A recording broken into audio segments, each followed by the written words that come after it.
How to Win Friends and Influence People is a masterful guide written by Dale Carnegie, first published in 1936, that remains a significant resource even today.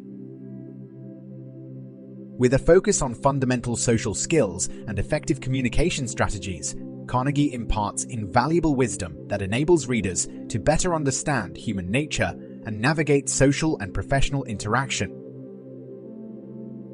The book's essence is about influencing people positively, fostering meaningful relationships, and encouraging interpersonal effectiveness. The fact that the book's popularity endures nearly a century later is a testament to its value and practical applicability across diverse contexts, from personal relationships to business negotiations. Carnegie's insights, drawn from personal experiences and the lives of notable personalities, underscore the timeless human desire for understanding, recognition, and respect. In a rapidly evolving world, How to Win Friends and Influence People stands as a pertinent reminder of the power of positive and empathetic human connections, highlighting its universal and enduring importance. Part 1. Fundamental Techniques in Handling People. In the first part of How to Win Friends and Influence People, Carnegie delineates the core techniques for handling people with empathy and understanding. The first principle is to avoid criticizing, condemning, or complaining.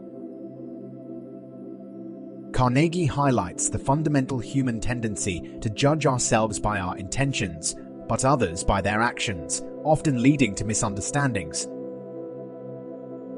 Criticism tends to make the other person defensive and less receptive to your viewpoint. For instance, if an employee makes a mistake, rather than criticizing them, a more effective approach would be to objectively discuss the error and potential solutions. The second principle emphasizes the power of honest and sincere appreciation. Carnegie believed that individuals are more motivated by personal incentives than abstract ones. A genuine appreciation of others can go a long way in developing rapport and goodwill. For instance, instead of merely acknowledging that an employee did well, identifying the specific actions and efforts that led to the positive result would make your appreciation more impactful. The third principle is about arousing in the other person an eager want. Carnegie stresses that understanding others' desires and showing how your proposals align with their interests can lead to successful outcomes. If, for example, a manager wishes to implement a new process, they should highlight how this change benefits the team, like improved efficiency or reduced workload, rather than focusing solely on the company's benefits. These foundational techniques lay the groundwork for effective interpersonal relations. They encourage an approach that emphasizes empathy, understanding, and mutual benefit, which are integral to developing and maintaining positive and productive relationships.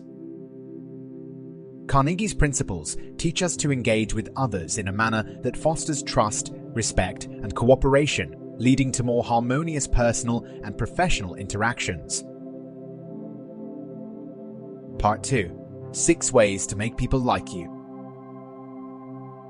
In the second part of his book, Carnegie shares 6 principles to increase likability, pivotal to forming successful relationships in both personal and professional arenas.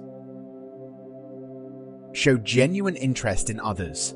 People appreciate and are drawn towards those who show interest in them. Rather than focusing on oneself, engaging with others about their experiences and interests can foster a deeper connection.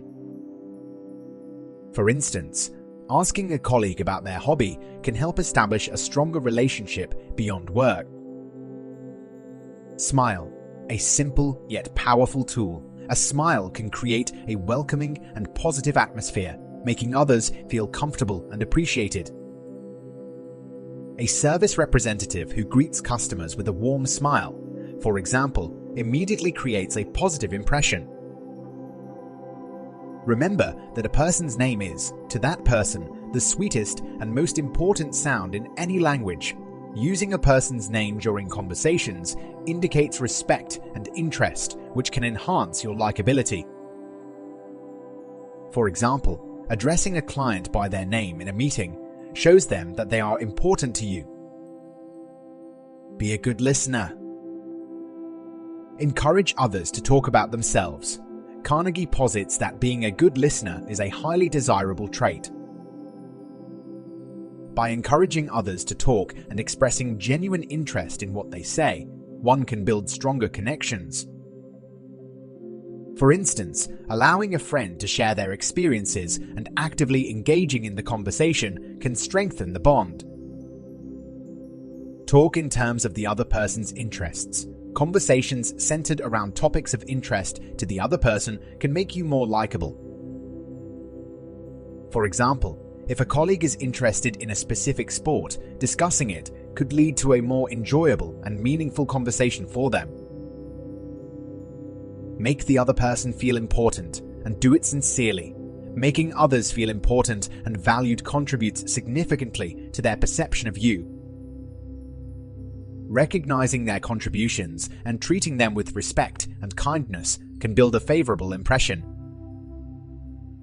For instance, complimenting a teammate's presentation and acknowledging their hard work can make them feel appreciated. Each of these principles contributes to an effective strategy for increasing your likability, forming a basis for strong, successful relationships. They reiterate the importance of authenticity, interest in others, and recognizing the innate human desire to be appreciated and valued.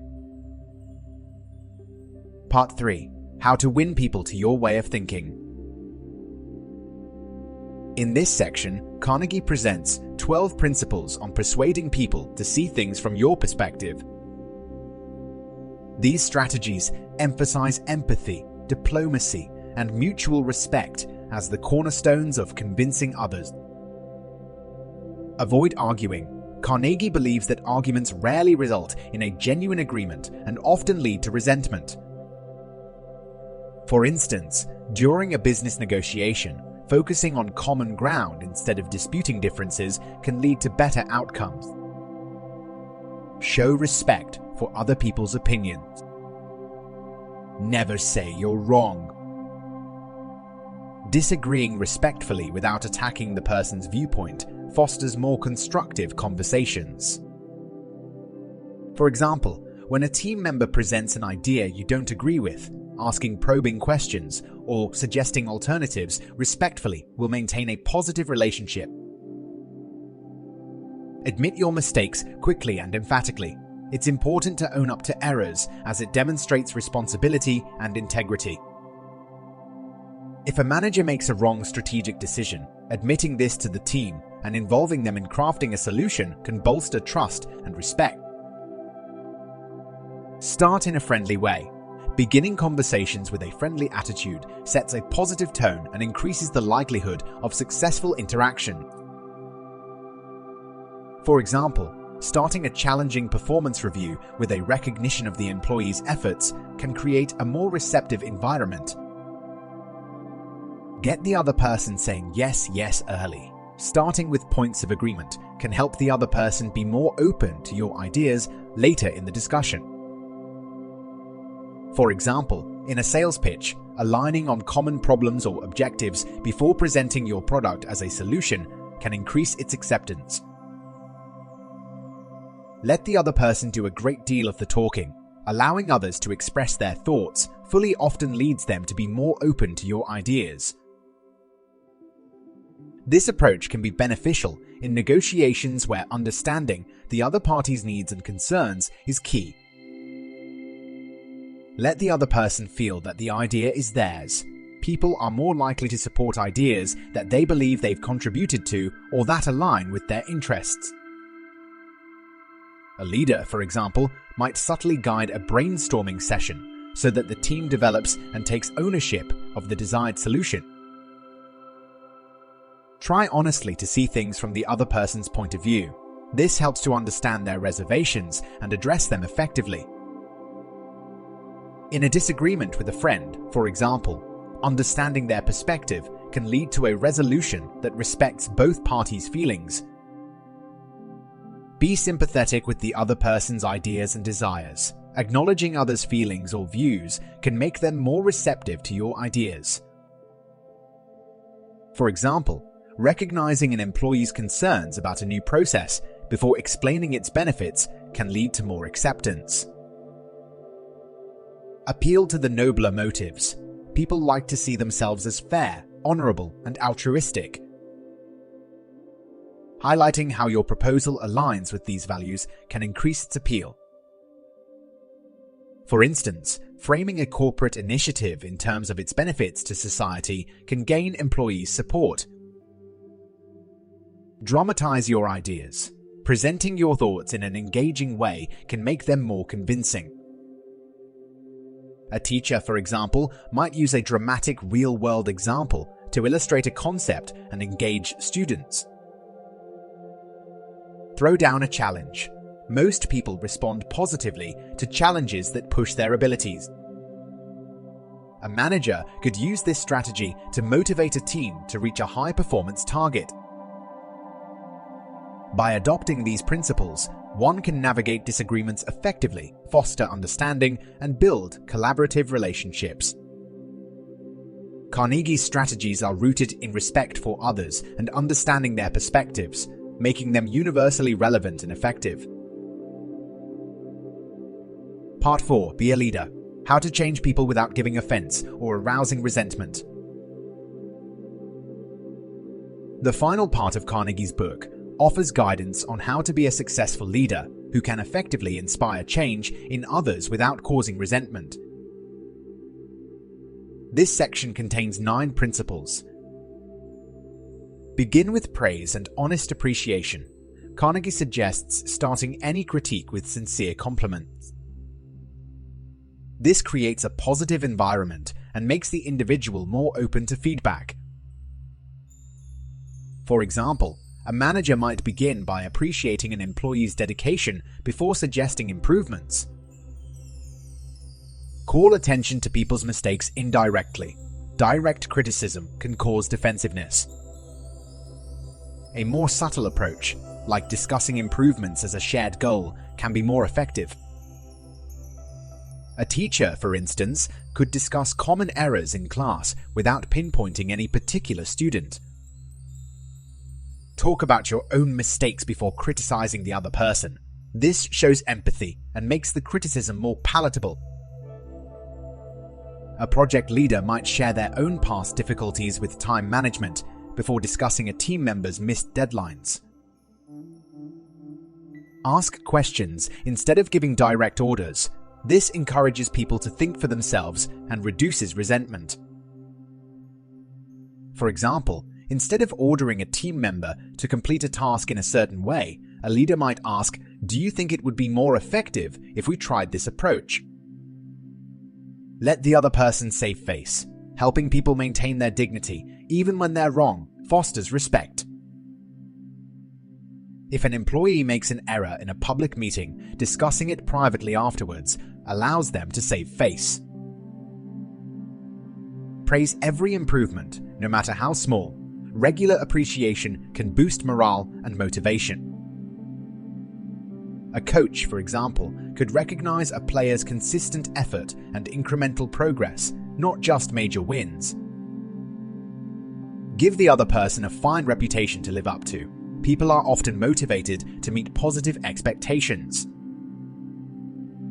If a manager wants an employee to be more punctual, they might say, "I've noticed your dedication to this project and know I can rely on you to be on time for our meetings." Encourage them by making their faults seem easy to correct.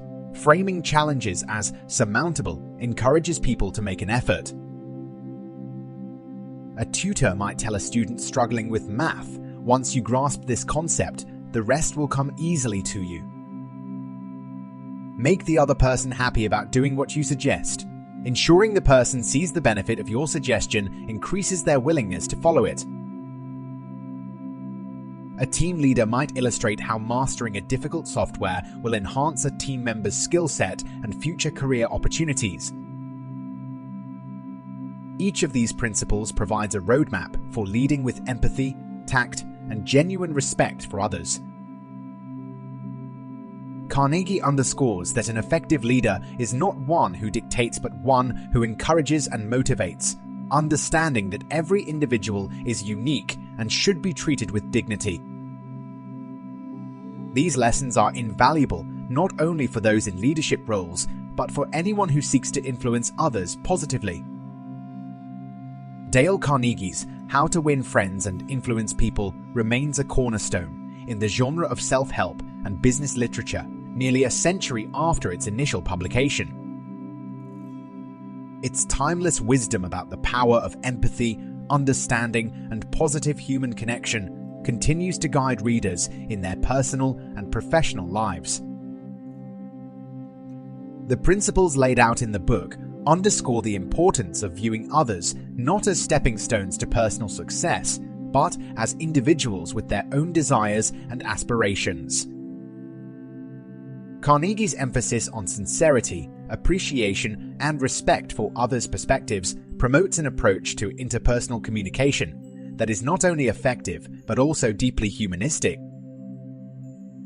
In today's fast-paced, technology-driven world, Carnegie's lessons are more relevant than ever. As digital communications often strip away the nuances of human interaction, the fundamental skills of listening, empathizing, and genuinely connecting with others are becoming increasingly vital. The enduring popularity of How to Win Friends and Influence People is a testament to its profound impact on countless lives.